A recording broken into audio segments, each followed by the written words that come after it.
Bismillahirrahmanirrahim. Assalamualaikum warahmatullahi wabarakatuh. Alhamdulillahirabbil alamin. Wassalatu wassalamu ala asrofil anbiya wal mursalin sayyidina wa maulana Muhammadin wa ala alihi wa sahbihi ajmain. Rabbi shrah li sadri wa yassir li amri wahlul 'uqdatam min lisani yafqahu qawli.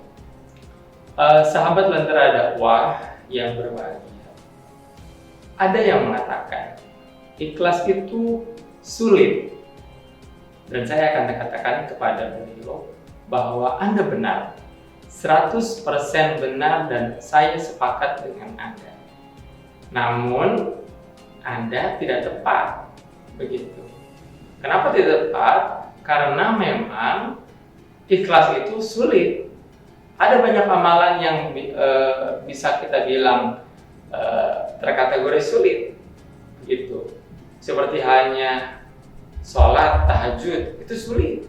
Kita harus bangun di tengah malam di saat orang lain tertidur, atau sholat subuh ketika kita harus bangun ketika orang-orang masih terlelap di tempat tidurnya, begitu.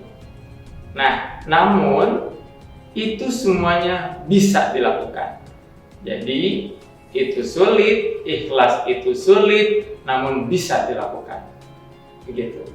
Dan ketika ada sebuah ungkapan dibalik dengan ungkapan bahwa keikhlasan itu bisa dilakukan namun sulit, maka Anda bisa merasakan sensasinya. Ikhlas itu sulit namun bisa dilakukan, dengan ungkapan ikhlas itu bisa dilakukan namun sulit.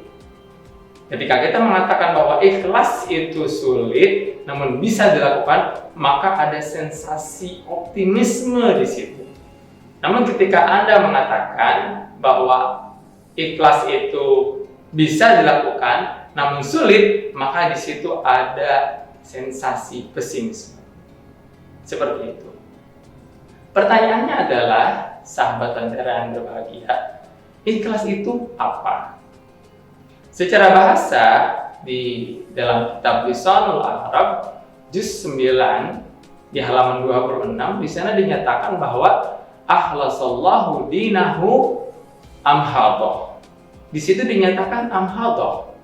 Amhadoh itu apa artinya? Amhadoh itu artinya murni, bahwa keikhlasan kepada Allah dalam din ini, dalam agama ini, maka dibutuhkan kemurnian.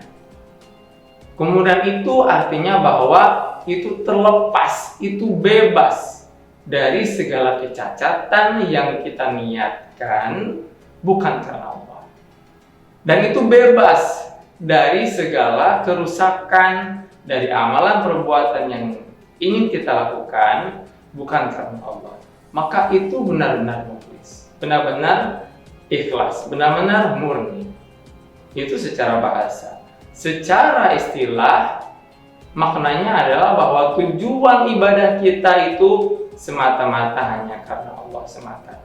Hanya karena Allah. Kalau sudah seperti itu, maka kita harus meniatkan apapun amalan kita hanya kepada Allah.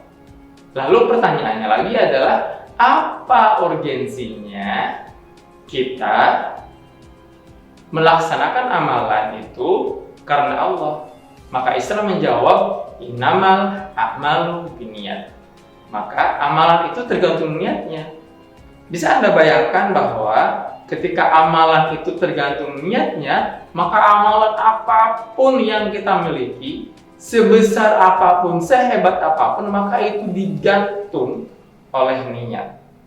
Maka ketika kita meniatkan amalan kita karena Allah, maka beruntunglah Anda, surga balasannya.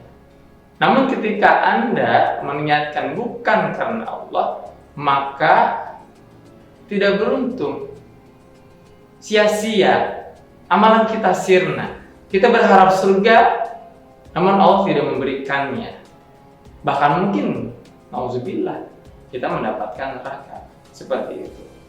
Sehingga sahabat Lentera Dakwah yang berbahagia, ketika kita mengingatkan dalam diri kita untuk melaksanakan amalan ibadah, misalkan menjenguk teman kita yang sakit, seperti itu, maka kita niatkan lillahi ta'ala, bukan karena kita ingin mendapatkan pengakuan dia, oh bahwa ternyata kita itu orang baik.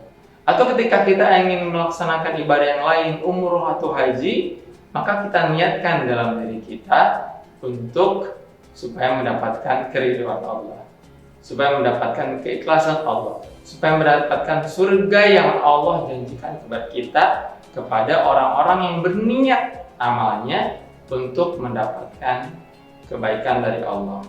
Ikhlaskan diri kita, perbaiki niat kita, supaya amalan yang kita kerjakan mendapatkan surga.